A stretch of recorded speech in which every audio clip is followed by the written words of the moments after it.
We're live here on Phillies Postgame Live. I'm Matt Dunn, joined by Johnny Zawizlak and Connor McNeil. Connor, what happened tonight?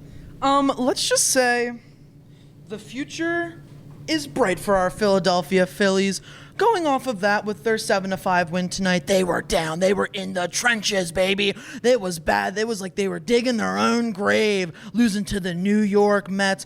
But then they came out with that lucky Bamboo, so soft and silky, just comes out, and they come back and win that game 7-5 by dominant hitting by Brad Miller and Michael Franco. Beautiful win tonight by our Phils, coming back like the city of Philadelphia, not turning our backs away. We fight through, and we're winning that game. I'm proud of our Phils tonight. Johnny, Jake Arrieta still really struggled out there. What does he have to do to get back on track? I don't know. I honestly, at this point, I think it's done. Jake Arrieta, that experiment is over. I'd rather just DFA him. I'm done with him. He gives up so many home runs. Like I've said before, he gives up so many home runs. It's like I'm playing in my backyard with a ball with a little kid. Now, Connor, you mentioned the bamboo plant. You can't really think that's having an effect on the team, is it? I don't know. God's a mysterious man. He just, the things, I hope that bamboo's working because, hey, man, we've got 2 wins, and let's see what we're going to do tonight. It's going to be a really good one tonight. If that bamboo works out, I'll start hopping on that train right away. You can get me a first-class ticket, and I'll be right on there tomorrow. But with that bamboo, I think it's also a little something for the players to joke around about, and if they're down on each other, be like, hey, man, we still got that bamboo, or something like that. Just keep their heads up during the game.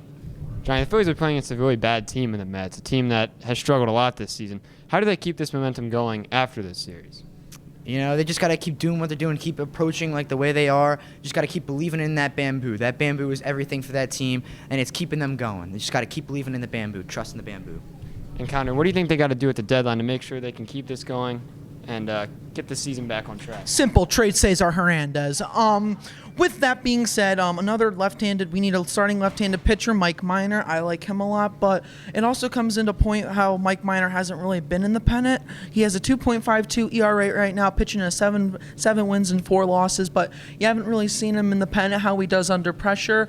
He's playing for the Rangers right now. They're having a mediocre season, but other than that, I do like giving away Cesar Hernandez.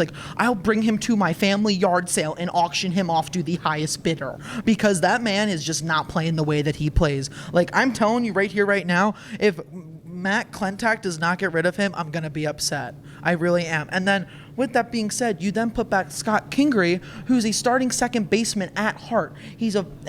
Him hitting at leadoff is just something so impeccable that us Philly fans just love. A small guy coming up from the farm and playing the way that he plays, it's just marvelous and fantastic. And then bringing in an outfielder like Kevin Pillar, as a great man of mine has once said, bringing Kevin Pillar, a mentor of mine,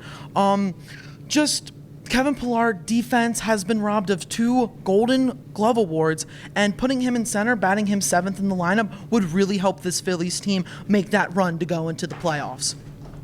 Well, I think we've really covered a lot on this show. This has been Phillies Postgame Live. I'm live here with Johnny and Connor. Thank you. Thank you for listening.